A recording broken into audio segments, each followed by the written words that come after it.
بسم اللہ الرحمن الرحیم۔ السلام علیکم ناظرین، عرفان ہاشمی آپ کو پروگرام دو ٹوک میں لندن سے خوش آمدید کہتا ہوں، اور اسلام آباد سے ہمارے ساتھ موجود ہیں ابراہیم راجہ صاحب۔ راجہ صاحب السلام علیکم۔ وعلیکم السلام۔ راجہ صاحب، تین خبروں پر تفصیل سے ہم بات کریں گے۔ پہلی خبر، عمران خان نے جنرل ریٹائرڈ قمر جاوید باجوہ صاحب کے متعلق کیا دو ایسے نکات جو ہیں وہ بیان کیے جسے پاکستان کے میڈیا نے ڈاؤن پلے کیا ہے، سینسر کر دیا گیا، بیپ چلی ہیں۔ یہ دو نکات تفصیل کے ساتھ اپنے سننے والوں کے سامنے ہم رکھیں گے، اور پھر خان صاحب کے اعلان کے بعد جی ایچ یو کے حوالے سے کیا اہم خبر ہے، اس کی تفصیلات بھی پروگرام میں ہم شامل کریں گے، اور پھر یہ جو 5 دن کا وقفہ ہے اس کی بنیادی وجہ کیا بنی، اس راز سے بھی پردہ اٹھائیں گے۔ لیکن راج صاحب، جو آج خان صاحب نے 23 دسمبر کا اعلان کیا، اور پھر جو سیٹ ایڈجسٹمنٹ کی باتیں پرویز الہی صاحب نے بعد میں کہی، اسی پلیٹ فارم سے یہ خبر ہم دے چکے ہیں، اور اس کی بار بار تصدیق ہو رہی ہے کہ کافلی کیا کہتی ہے، اور سیٹ ایڈجسٹمنٹ کے معاملات، اور پھر جو تاریخ کا معاملہ ہے اس کی بھی تصدیق آج 23 دسمبر کی صورت میں ہو گئی۔ اچھا، اب اس اعلان سے پہلے خان صاحب نے راج صاحب کچھ باتیں کہی ہیں۔ خان صاحب یہ کہتے ہیں کہ جب تک شفاف الیکشن نہیں ہوں گے، ایک خوف ہے جو ملک کو لے ڈوبے گا۔ 50 سال میں آج سب سے زیادہ مہنگائی ہے۔ 30 سال سے جو ملک کو لوٹ رہے تھے ان کو اوپر بٹھا دیا گیا۔ جس ملک کا یہ دیوالیہ نکال گئے، اس کو ہم نے 2018 میں سنبھالا۔ چوروں کا ٹولہ ملک کو تباہی کی طرف لے کر جا رہا ہے۔ ہمارے پاس ڈالر نہیں آ رہے تھے، پھر بھی ہم نے معیشت کو اٹھایا۔ میرا سوال ہے، رجیم چینج کا ذمہ دار کون ہے؟ جب معیشت اوپر جا رہی تھی تو وہ کون ہے جس نے ان چوروں کو اوپر بٹھایا؟ آج پاکستان کے وہ حالات ہیں کہ ڈیفالٹ ریٹ 100% ہے۔ اس کا مطلب ہے کہ پاکستان کو قرضہ دیں گے تو 100% چانس ہے کہ پاکستان قرضہ واپس نہیں کر سکے گا۔ پھر انہوں نے یہ بھی کہا کہ ہم نے ریکارڈ ایکسپورٹ بڑھائی، 6100 ارب روپے کے ٹیکس کلیکشن کی۔ ملک کے اندر انڈسٹری بند ہو رہی تھی اور بے روزگاری بڑھ رہی تھی۔ ہمارے دور میں مزدور نہیں ملتا تھا۔ پھر انہوں نے یہ بھی کہا کہ حکومت گرانے کا ایک شخص ذمہ دار ہے، وہ جنرل ریٹائرڈ قمر جاوید باجوہ ہیں۔ وہ آرمی چیف تھے، اس لیے ان کے خلاف بات نہیں کرتا تھا۔ ہماری کوشش ہے کہ فوج مضبوط ہو، لیکن اس وقت کے آرمی چیف جنرل باجوہ نے ہمیں ہٹانے کا فیصلہ کیا۔ باجوہ صاحب نے بیرونی سازش کا حصہ بن کر ہماری حکومت گرائی، اور ہماری حکومت گرانے کا ذمہ دار ایک آدمی ہے جس کا نام ہے جنرل ریٹائرڈ باجوہ۔ اور پھر انہوں نے 23 تاریخ جو ہے وہ دے دی ہے۔ اچھا، میں نے یہ تقریر بڑی ڈیٹیل کے ساتھ سنی، اور جو انہوں نے باتیں بھی کہی۔ راج صاحب، اس تقریر کے 3 حصے ہیں بیسیکلی، جس پہ ہم بات بھی کریں گے۔ ایک تو یہ جو کتاب لکھی جا رہی ہے نا، NRO2 جنرل مشرف کے بعد، اس کے آج تمام باب جو ہے نا وہ پورے ہو گئے ہیں۔ ہر صفحے پر جنرل ریٹائرڈ باجوہ کا نام لکھا ہے۔ پہلے خان صاحب نا چوکیدار کا لفظ استعمال کرتے تھے، لیکن اب انہوں نے بتا بھی دیا کہ وہ شخصیت کون تھی۔ پھر ایک انٹرسٹنگ بات جو خان صاحب نے کہی جنرل ریٹائرڈ باجوہ کے حوالے سے، کہ ہمارے اتحادیوں کو یہ کہتے رہے کہ آپ دوسری طرف چلے جائیں، جس کا اوبیسلی انہوں نے یہ بھی کہا کہ اگر آپ ہم غلط کہہ رہے ہیں تو پھر آ کر اپنا موقف رکھیں کہ ہم جھوٹ بول رہے ہیں، ہماری بات جو ہے وہ غلط ہے۔ پھر انہوں نے ڈار صاحب کو اور شہباز شریف صاحب کو ذہین بھی قرار دیا۔ یہ جنرل ریٹائرڈ باجوہ صاحب کہہ رہے ہیں کہ بہت ہی ذہین اور فتین لوگ ہیں جو پاکستان کی معیشت کو سنبھال لیں گے۔ اچھا، general retired general Qamar Javed Bajwa صاحب کے حوالے سے اب تو خیر تمام جو باتیں ہیں وہ بالکل عیاں ہو گئی۔ اب فائلیں دکھائی گئی، فائلیں بند ہوتی ہیں، فائلیں دوبارہ کھول دی جاتی ہیں۔ اب وہ فائلیں رائے صاحب کہاں پہ ہیں، یہ بھی ایک سوال ہے۔ اور جو نئی فائلیں بنائی گئی ہیں، یہ بھی ایک بنیادی سوال ہے۔ اور پھر یہ جو ویڈیوز اور آڈیوز کی جو سیاست تھی، راج صاحب اب تو قوم کو کوئی اس میں کوئی ابہام نہیں ہونا چاہیے کہ آڈیوز اور ویڈیوز کہاں سے آ رہی تھی جو استعمال ہوتی رہی ہیں۔ میرا سوال آپ سے راج صاحب یہ ہے کہ جنرل ریٹائرڈ باجوہ، جواب تو خیر اس کا نہیں آئے گا، جو ان کے ذرائع جو دعویٰ کرتے ہیں شاید وہ بھی اب خاموش ہو گئے ہیں، لیکن آج انہوں نے قوم کو بتا دیا ہے خان صاحب نے کہ جنرل ریٹائرڈ باجوہ اس پورے سسٹم کے اور اس رجیم چینج کے پیچھے وہ موجود تھے۔ اب کوئی چیز باقی رہ گئی ہے راج صاحب سامنے آنے والی، اور جس طرح جو بیانیہ خان صاحب نے بنایا نا، الیکشن، معیشت نیچے جا رہی ہے، الیکشن ہونا چاہیے اور الیکشن میں پاکستان کی اسٹیبلشمنٹ کو اپنا کردار ادا کرنا چاہیے. آپ کو لگتا ہے کہ کوئی کردار ادا کیا جائے گا، یا پھر اب ہم 23 تاریخ کی طرف بڑھ رہے ہیں اور اسمبلیاں تحلیل ہو جائیں گی اور آپشنز بہت ہی محدود ہیں اداروں کے پاس، پاکستان کی عدالتوں کے پاس، پاکستان کی حکومت کے پاس کوئی آپشن اب نہیں ہے ماں سوائے اس کے کہ عام انتخابات کی طرف بڑھا جا سکے؟ دیکھیں عاشمی صاحب، ایک تو شہباز شریف کے متعلق اور اسحاق ڈار کے متعلق عمران خان صاحب نے جو بات کی کہ جنرل باجوہ اب آخری دور میں اپنے آخری 8-9 ماہ میں یہ سمجھتے تھے کہ اسحاق ڈار بڑے جینیس ہیں. ہاشمی صاحب، یہ تو بڑا ہی کرشمہ ہوا ہے کیونکہ ہنس لیں، پہلے تھوڑا سا ہنس لیں، اس بات پہ ہنس لیں. کیونکہ جنرل قمر جاوید باجوہ اور ان کی اسٹیبلشمنٹ خود لوگوں کو بلا بلا کر یہ بتاتے تھے کہ اسحاق ڈار نے کرپشن کا کس طرح سے بیڑا غرق کیا. جنرل ریٹائرڈ قمر جاوید باجوہ نے یہ خبر صحافیوں تک پہنچائی کہ کس طریقے سے جو سی پیک کے لونز تھے وہ کتنے مہنگی شرح پر لیے گئے تھے اسحاق ڈار کی جانب سے.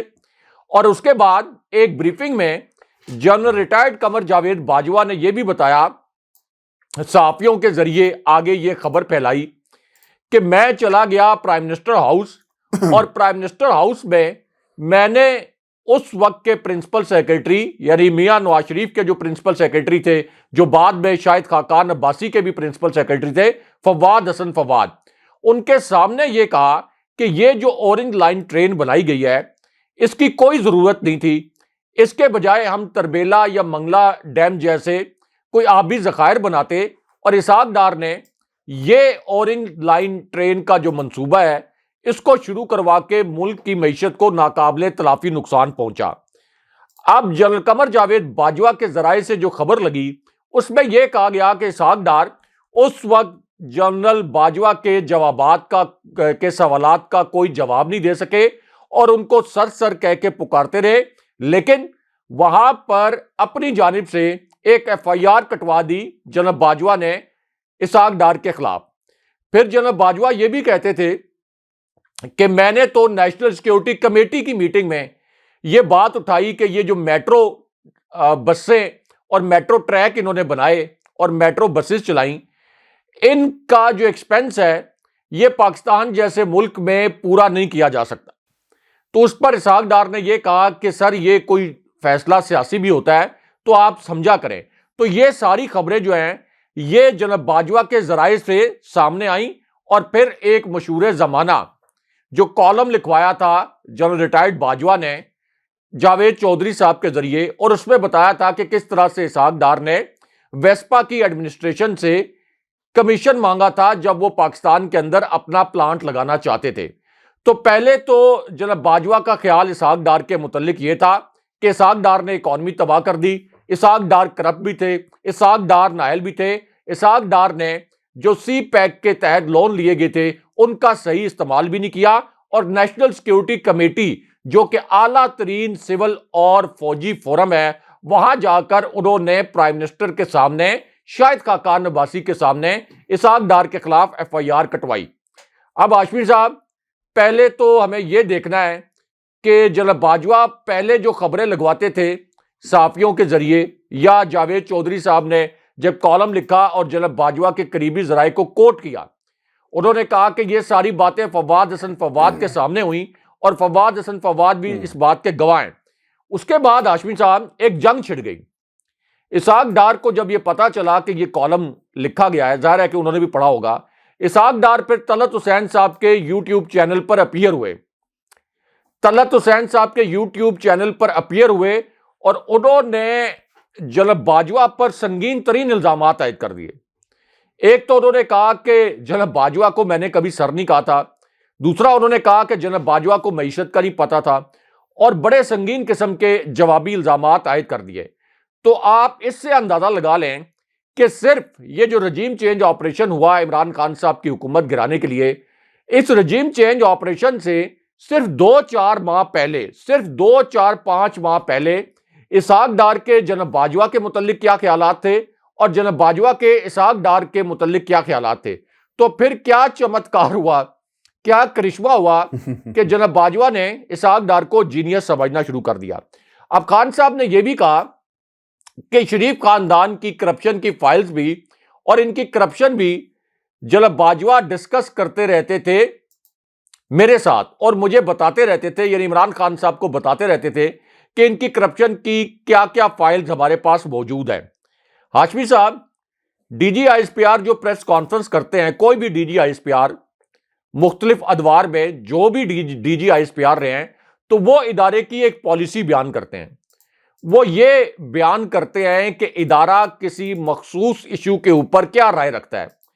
اب ایک D G I S P R کی پریس جو بریفنگ تھی وہ میں نے اٹینڈ کی, یعنی بہت سی بریفنگ میں نے D G I S P R کی اٹینڈ کی ہے, لیکن میں ایک خاص بریفنگ کا حوالہ ایک خاص وجہ سے دے رہا ہوں.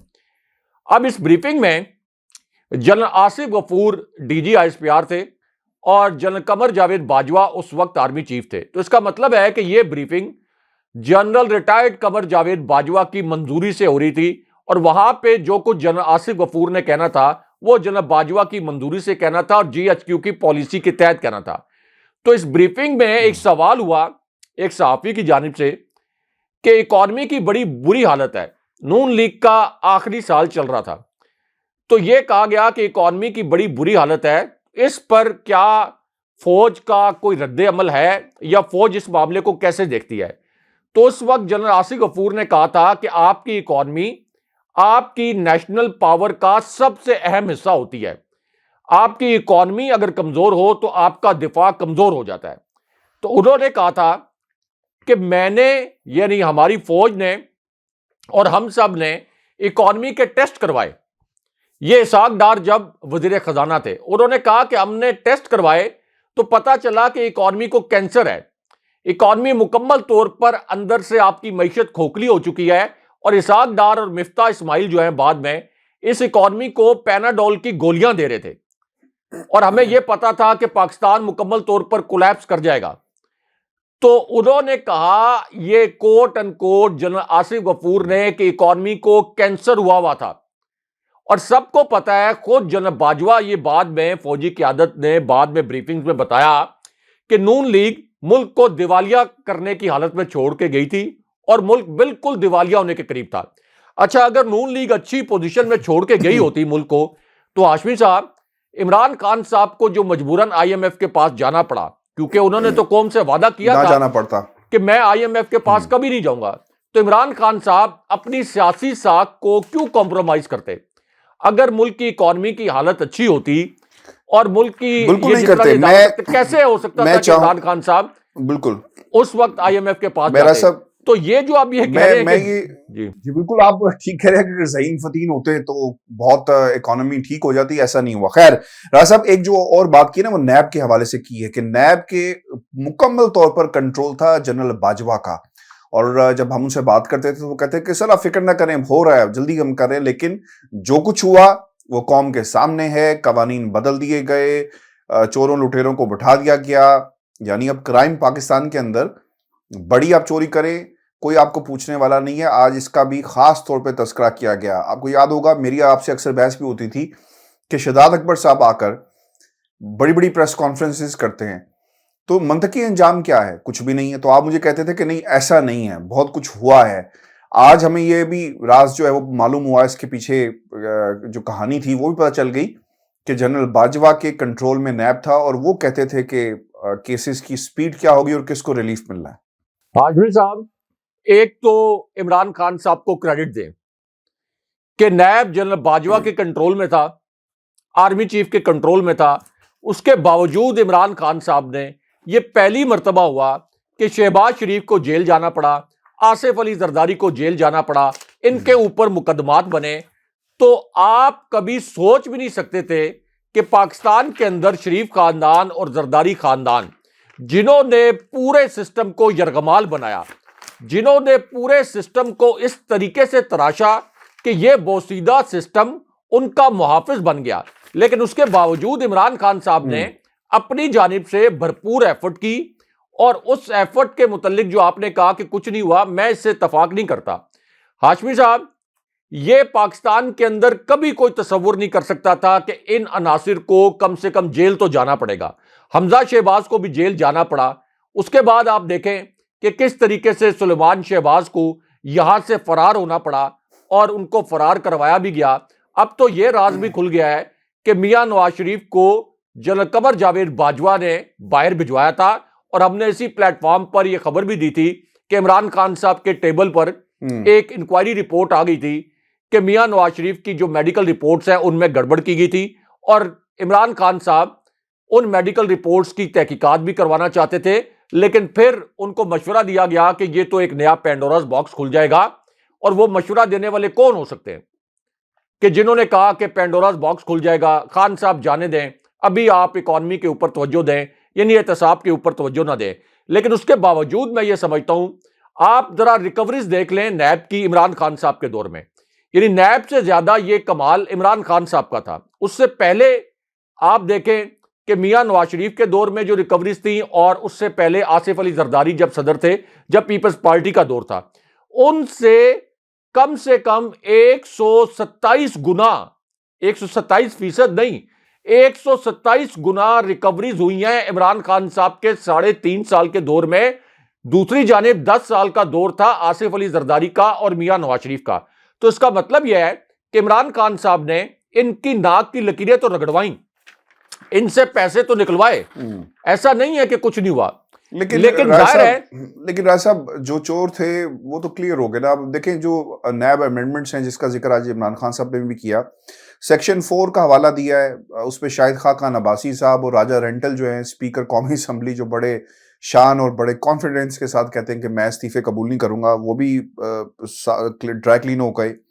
پھر مریم نواز بھی ڈرائی کلین ہو گئی۔ سیکشن 5، سیکشن 9 جو ہے شہباز شریف خاندان کے نام پر جائیدادیں بنائیں یا پیسہ ہے، یہ بھی ڈرائی کلین ہو گئے۔ سیکشن 14 نیب کو بتانا ہے۔ اچھا دیکھیں، یہ بھی ایک بڑا ظلم ہوا کہ نیب اپنی تیاری کر کے جائے گی کہ وہ بتائے کہ کسی کے اکاؤنٹ میں اگر پیسے ہیں تو وہ چوری کے ہیں یا وہ حق حلال کے ہیں۔ اگر آپ کے اکاؤنٹ میں، دنیا بھر میں ایسا ہی ہوتا رہا ہے صاحب، یہاں پر جو ون ہائیڈ پارک کی انکوائری لگی، وہ ایک بزنس ٹائکون سے پوچھا گیا تھا کہ یہ پیسے کہاں سے آئے، تو نہیں بتا سکے، پیسے دینے پڑے۔ میرے اکاؤنٹ میں کوئی پیسے آ جائیں، عام اگر میں گھر خریدنے جاتا ہوں یا کوئی بڑی اماؤنٹ، مجھ سے بینک بھی پوچھ سکتا ہے کہ یا تو آپ ڈکلیئر کریں گے یہ پیسے کہاں سے آ رہے ہیں، نہیں تو ہم آپ کے خلاف یا کارروائی بھی کریں گے اور پیسے بھی ضبط کریں گے۔ انہوں نے پورے کا پورا رائے صاحب قانون ہی بدل دیا۔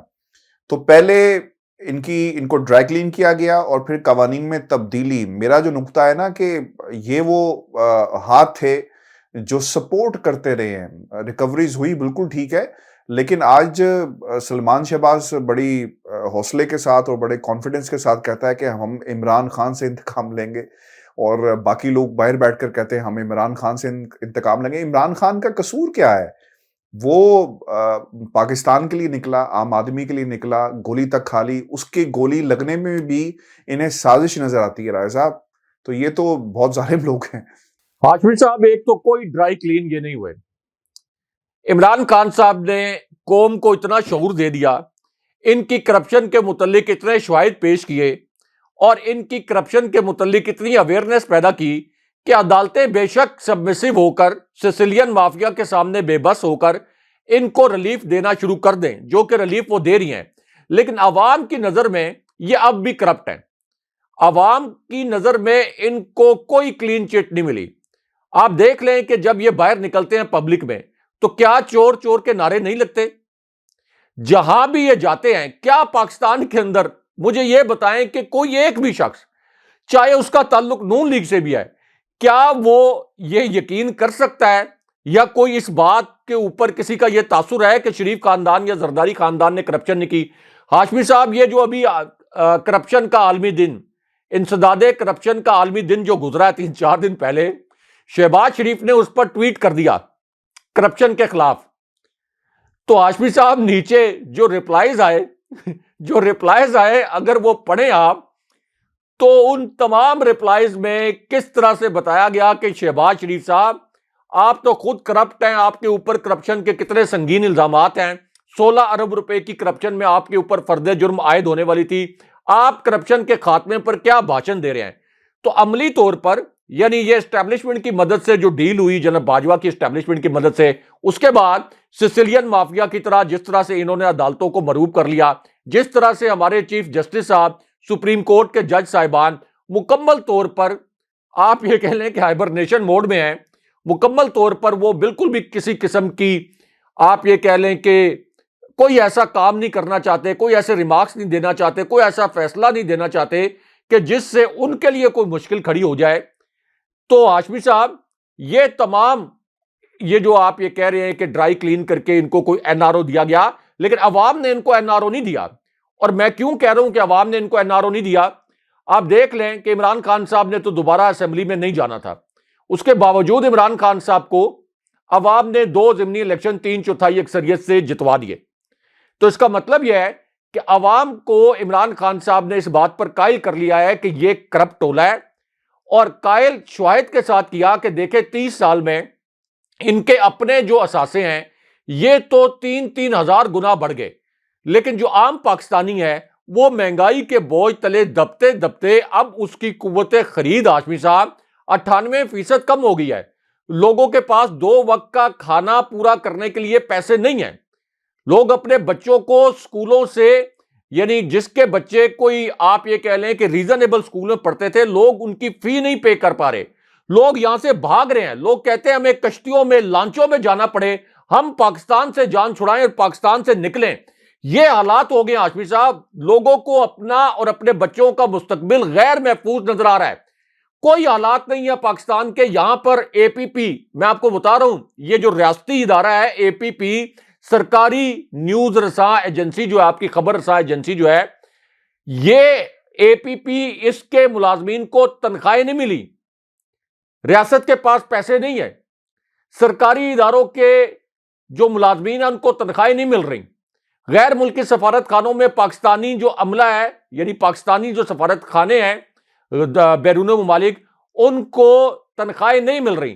تو اس نہج پر اس وقت پاکستان پہنچ گیا ہے۔ یہ عمران خان صاحب نے ایک سروے کے فگرز بھی پیش کیے، بالکل انہوں نے کیے۔ میں رائے صاحب، جو ایک اور نقطہ خان صاحب کی طرف سے بڑا امپورٹنٹ تھا وہ الیکشن کمیشن، چونکہ اب یہ 23 تاریخ جو ہے وہ جڑی ہوئی ہے الیکشن کمیشن سے، نگران حکومت بننی ہے، اور پھر الیکشن کمیشن کی جو واردات تھی وہ پکڑی گئی ہے۔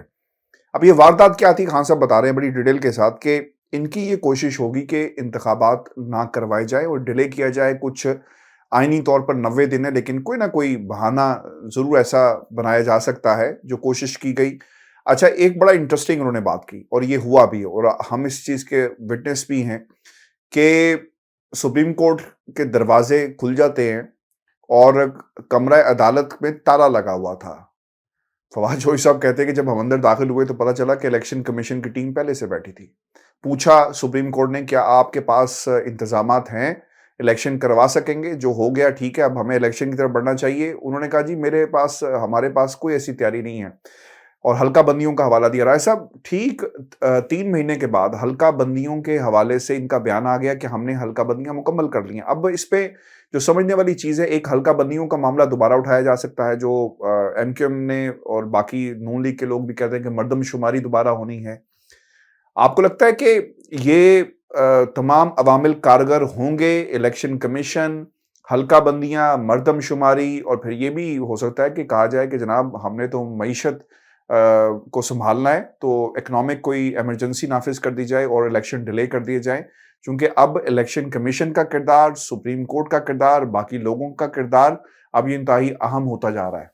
ہاشمی صاحب، اس طرح کے یہ فارمولاز انڈر ڈسکشن تو لا رہے ہیں، پلس چیک کر رہے ہیں لوگوں کی، اور فضل الرحمان کے ذریعے کبھی بیانات دے رہے ہیں، کبھی کسی اور رہنما کے ذریعے یہ بیانات دلوا رہے ہیں کہ ہم پارلیمنٹ کی مدت کو ایکسٹینڈ کر سکتے ہیں۔ لیکن ہاشمی صاحب، سوال پھر اداروں کے اوپر کھڑا ہوگا، چیف جسٹس صاحب کے اوپر سوال کھڑا ہوگا، ریاستی اداروں کے سربراہان کے اوپر سوال کھڑا ہوگا کہ کیا شہباز شریف جو کہ عدالتوں کے فیصلوں کے نتیجوں میں ملزم قرار پائے اور ان کے اوپر فرد جرم عائد ہونے والی تھی، کیا ان کو زبردستی مسلط رکھنے کے لیے آصف علی زرداری کو ملک کے اوپر زبردستی اور 22 کروڑ عوام کو بھیڑ بکریاں بنا کر، ان کو غلام بنا کر، ان کے اوپر زبردستی مسلط رکھنے کے لیے ملک کی بربادی کروانا زیادہ ضروری ہے، کیا چوائس ہے آپ کے پاس؟ دو آپشن ہیں، ایک آپ ملک کو بچا لیں، دوسرا آپ شہباز شریف کو زبردستی مسلط رکھیں ملک کے اوپر۔ تو ہاشمی صاحب پھر ریاستی اداروں کے سربراہان کے متعلق بڑے سوالات اٹھیں گے کہ آپ نے کون سا آپشن آپٹ کیا۔ آپ کو پتا تھا کہ ملک ڈوب رہا ہے، آپ کو پتا تھا کہ ملک کی اکانومی مکمل طور پر کولیپس کر گئی ہے، آپ کو پتا تھا کہ 22 کروڑ عوام کا اعتماد ان کے اوپر نہیں ہے، آپ کو یہ پتا تھا کہ یہ ضمنی الیکشن بھاری اکثریت سے ہار گئے، آپ کو یہ پتا تھا کہ 85% عوام عمران خان صاحب کے ساتھ کھڑے ہیں، آپ کو پتا تھا کہ لوگوں کا ان کے اوپر اعتماد بھی نہیں ہے، ان کا ٹریک ریکارڈ بھی نہیں ہے کہ انہوں نے پچھلے 30 سال میں کچھ ڈیلیور کیا ہو۔ اس کے باوجود صرف شہباز شریف کو برقرار رکھنے کے لیے اگر آپ ملک کی سلامتی سے کھیلیں گے تو پھر تاریخ آپ کو جج کرے گی اور خدا نہ خواستہ حالات 1971 کی جانب چلے جائیں گے۔ کبھی بھی نہیں جانے چاہیے، لیکن حالات اس جانب اس لیے چلے جائیں گے ہاشمی صاحب کہ آپ کیا کریں گے عمران خان صاحب کے جو 85% سپورٹرز ہیں۔ آپ نے نیم مارشل لا لگا کے دیکھ لیا، آپ نے صحافیوں کو برہنہ کر کے دیکھ لیا، آپ نے سوشل میڈیا ورکرز کو اٹھا کر ان کو تشدد کر کے دیکھ لیا، عمران خان صاحب کے قریبی ساتھیوں اعظم سواتی کی اہلیہ کو نازیبا ویڈیو بھجوا کر دیکھ لیا، اعظم سواتی کو بلوچستان میں سرکاری طیارے میں اغوا کر کے آپ سندھ میں لے آئے جب بلوچستان ہائی کورٹ نے کہا کہ اعظم سواتی کے خلاف کیسز ختم کریں، سندھ میں لے آئے، سندھ سے آپ اسلام آباد لے آئے، اور پھر جس جج نے فیصلہ کرنا تھا ضمانت پر، جیسے ہی اس نے فیصلہ محفوظ کیا اور لکھا اس کا تبادلہ ہی کر دیا گیا۔ تو ہاشمی صاحب کیا ان تمام ہتھکنڈوں کے باوجود عمران خان صاحب کی سپورٹ کم ہو گئی ہے؟ عمران خان صاحب کی سپورٹ سے لوگ پیچھے ہٹ گئے ہیں، تو کیا کریں گے آپ ان لوگوں کا؟ آپ کیا ان کو بحیرہ عرب میں غرق کر دیں گے؟ آپ ان کو انڈیا بھیج دیں گے، بنگلہ دیش بھیج دیں گے، اسرائیل بھیج دیں گے؟ پاکستانی لوگ ہیں نا ہاشمی صاحب، یہ جو آپ کا غم و غصہ ہوتا ہے، یہ جو لوگوں کا غم و غصہ ہے، یہ اشتعال میں بدلتے ہوئے دیر نہیں لگتی، وہ کہاں پہ نکالیں گے اپنا غم و غصہ؟ بالکل ٹھیک آپ کہہ رہے ہیں رائے صاحب۔ سوال اب یہ ہے کہ پاکستان مسلم لیگ کاف اور پاکستان مسلم لیگ نون، ان کے پاس آپشنز کیا ہیں؟ آپ نے اگر سنا ہو تو ہماری خبر وہ بھی درست ثابت ہوئی کہ سیٹ ایڈجسٹمنٹ کا معاملہ تو ابھی شروع ہوا ہے، یہ کہا ہے پرویز الہی صاحب نے باہر نکل کر۔ اور دوسری طرف نون لیگ کے پاس کیا آپشن ہے؟ کیونکہ آپ کو یاد ہوگا زیادہ دور کی بات نہیں ہے، یہ لوگ کہتے تھے کہ تم الیکشن کی بات کرتے ہو تو دو جو اسمبلیوں پہ بیٹھے ہوئے توڑ کے دکھاؤ۔ اب خان صاحب نے تاریخ کا اعلان بھی کر دیا۔ اب مریم اورنگزیب نے فوری خان صاحب کے اعلان کے بعد پریس کانفرنس کی اور کہا کہ ان اسمبلیوں سے عمران خان صاحب کا کھانا لگا ہوا ہے، یہ الفاظ تھے۔ اب جن کا کھانا لگا ہو رائے صاحب، وہ اپنے پیٹ پہ تو لات نہیں مارتے نا، اگر لگا ہو، اگر یہ بات درست ہو تو انہوں نے تو بڑی دلیری کے ساتھ کہا کہ آؤ انتخابات میں میدان میں آزما کے دیکھ لیتے ہیں۔ تو آپ کو کیا لگتا ہے 103 لوگوں نے، اراکین نے اپنا دستخط بھی کر دیے، عدم اعتماد کی طرف جا رہے ہیں، رائے پائی جاتی ہے، ایسا مجھے تاثر ملا ہے نون لیگ کے اندر لوگوں سے بات کر کے کہ کچھ لوگ کہہ رہے ہیں عدم اعتماد کی طرف بڑھیں، کچھ لوگ کہہ رہے ہیں کہ نہیں ہمیں الیکشن کی طرف جانا چاہیے، ایونچولی تو الیکشن کی طرف جانا چاہیے۔ اب فیصلہ لندن والے بابے نے کرنا ہے۔ آپ کے نزدیک نون لیگ کے پاس کیا آپشنز موجود ہیں؟ اور پھر کاف لیگ کا اب تو سیاسی مستقبل ہمیں نظر آ رہا ہے، کیونکہ اگر آپ نے نوٹ کیا ہو پرویز الہی صاحب کو آج انہوں نے اپنے ساتھ بٹھا کر اعلان کیا ہے، اس کا مطلب یہ ہوا کہ وہ ان کے ساتھ ہر فیصلے میں پرویز الہی صاحب موجود ہیں، اور انہوں نے اب یہ جو ایک پیج ہے، ہمیں اب یہ ایک پیج نظر آ رہا ہے، یہ کوئی پیج پھٹا ہوا نہیں ہے۔ دیکھیں ہاشمی صاحب، ایک تو کاف لیگ یہ چاہتی ہے کہ کم سے کم 10، اور ویسے ان کی ڈیمانڈ تھی 15 نشستوں کی قومی اسمبلی کی، کہ آپ 15 قومی اسمبلی کی نشستوں پر ہمارے ساتھ سیٹ ایڈجسٹمنٹ کریں، کم سے کم 10، اور ویسے ادروائز ان کی ڈیمانڈ تھی 15 حلقوں پر۔ اور ظاہر ہے کہ تحریک انصاف کے لوگوں کے لیے اور تحریک انصاف کے جو رہنما ہیں ان کے لیے یہ ڈیمانڈ قابل قبول نہیں تھی۔ پنجاب اسمبلی میں وہ یہ کہہ رہے تھے کہ کم سے کم 30 یا آپ منیمم آخری ہمارے ساتھ 20 حلقوں کے اوپر سیٹ ایڈجسٹمنٹ کریں، یعنی 20 حلقوں میں آپ اپنے امیدوار کھڑے نہ کریں، ہماری کیمپین کریں، آپ کی مقبولیت کے سر پر ہم یہ 20 نشستیں جیتیں، اور پھر بعد میں ہمارے پاس ایک بارگیننگ چپ آ جائے۔ اب اس پر ایک ڈیڈ لاک ابھی بھی باقی ہے، یعنی عمران خان صاحب نے یہ حامی نہیں بھری کہ ٹھیک ہے آپ کو کوئی 15 حلقے ہم قومی اسمبلی میں اکوموڈیٹ کریں گے اور 20 حلقے کوئی ہم پنجاب اسمبلی میں اکوموڈیٹ کریں گے. یہ ابھی تک عمران خان صاحب نے حامی نہیں بھری اور ان کو بھرنی بھی نہیں چاہیے. اب چودھری پرویز الہی کے پاس آپشن عمران خان صاحب کے ساتھ جانے کے علاوہ اور کوئی آپشن نہیں ہے, کیونکہ چودھری پرویز الہی کو پتا ہے کہ اگر وہ اس وقت عمران خان صاحب کے ساتھ نہیں چلتے تو عمران خان صاحب کا یہ جو سونامی ہے, عمران خان صاحب کی مقبولیت کی یہ جو آندھی ہے, یہ 14 جماعتوں کو, الیکشن کمیشن کو, مسٹر ایکس وائی زی کو, ان تمام فیکٹرز کو اگر اڑا کر لے گئی ہے تو چودھری پرویز الہی کی تو ان کے مقابلے میں کوئی حیثیت نہیں ہے.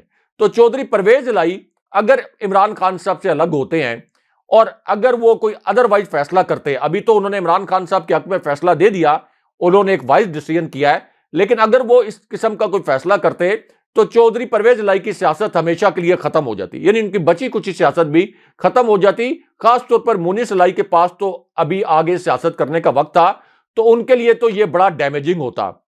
اب ہاشمی صاحب یہ جو بیچ میں کچھ لوگ سوال اٹھا رہے ہیں کہ یہ 5 دن کا وقفہ کیوں دیا گیا ہے, عمران خان صاحب نے یہ کہا گیا, پوچھا گیا ہے, ایک جواب آیا ہے ویسے, لیکن میں چاہوں گا آپ بتائیں گے کیا آپ کے نزدیک کیا وجہ بنی. دیکھیں 2 وجوہات ہیں اس کی.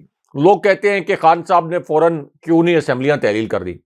اس کی ایک وجہ تو یہ ہے کہ وہ ادارے جو کہ اس وقت الیکشن کی راہ ہموار کر سکتے ہیں, اپنا اثر و رسوخ استعمال کر سکتے ہیں. ظاہر ہے کہ شہباز شریف تو چمٹے رہیں گے. یہ 5 دن ہے ان کے پاس فیصلہ کرنے کے لیے کہ ملک کے اندر جو آئینی بحران ہے, کیا اس آئینی بحران سے بچنے کے لیے کوئی ایسا طریقہ سامنے لایا جا سکتا ہے, کوئی ایسا فارمولہ سامنے لایا جا سکتا ہے جس کے اوپر کوئی اتفاق رائے بن جائے. یعنی اسٹیبلشمنٹ بھی کبھی نہیں چاہے گی کہ ملک کے اندر اب ایسا آئینی بحران, ایک ایسی صورتحال میں جب ملک مکمل طور پر دیوالیہ ہو چکا ہے, عملی طور پر دیوالیہ ہو چکا ہے. ہاشمی صاحب دیوالیہ ہونے کے قریب نہیں ہے, عملی طور پر دیوالیہ ہو چکا ہے. تو اب اگر اتنے بڑے پیمانے پہ الیکشن ہوں گے تو نہ تو ریاست کے پاس اتنے وسائل ہیں اور ایک مزید انتشار کی کیفیت پیدا ہوگی. تو ایک آپ یہ کہہ لیں کہ جی ایچ کیو کو اور اسٹیبلشمنٹ کو ایک 5 دن کا ایک ٹائم بھی دیا گیا ہے موقع کہ اس کے اندر اگر وہ کوئی حل سامنے لا سکتے ہیں تو وہ لے کے آئیں. کم سے کم یہ جو بات کی جا رہی ہے کہ پارلیمنٹ کا ٹینیور ایکسٹینڈ کر دیا جائے گا یا پھر کہیں اپریل مئی میں کیئر ٹیکر سیٹ اپ لایا جائے اور سپٹمبر میں ہی الیکشن یا اگست میں الیکشن جو ہے وہ اس کی ڈیٹ اناؤنس کر دی جائے کہ اگست سپٹمبر میں الیکشن کروا دیا جائے گا. ایک تو وجہ یہ ہے کہ عمران خان صاحب نے ایک روم چھوڑا ہے 5 دن کا, تاکہ بالکل آپ سیاست میں دروازے اپنے بند نہیں کرتے. دوسرا یہ ہاشمی صاحب کہ یہ اس کے اندر ظاہر ہے کہ ایک نیشنل اسمبلی میں جو ارکان قومی اسمبلی ہیں عمران خان صاحب کی پارٹی کے تحریک انصاف کے, یہ جو ایک انہوں نے بہانہ بنایا ہوا ہے کہ اسپیکر کے پاس پہنچ کے الگ الگ تصدیق نہیں کی, یہ راجہ پرویز اشرف نے, اسپیکر قومی اسمبلی نے, تو یہ عذر بھی ان کا دور کیا جائے گا اور 5 دن میں یہ تمام استعفے ذاتی حیثیت میں بھی پیش ہو کر وہاں پر جمع کرا دیے جائیں گے. تو اب آپ دیکھیں کہ قومی اسمبلی کے بھی اتنے بڑے پیمانے پر کیا الیکشن کروانا, اتنے زیادہ ریاستی وسائل اس کے اوپر خرچ کرنا, تو یہ تو ملک کے لیے ایک تباہ کن صورتحال ہوگی. ہاشمی صاحب دوسرا یہ جو نون لیگ کے آپشنز کی آپ نے بات کی, ایک تو یہ ہر صورت کوشش کریں گے کہ پنجاب اسمبلی کو ہم بچائیں. اور کیوں بچائیں؟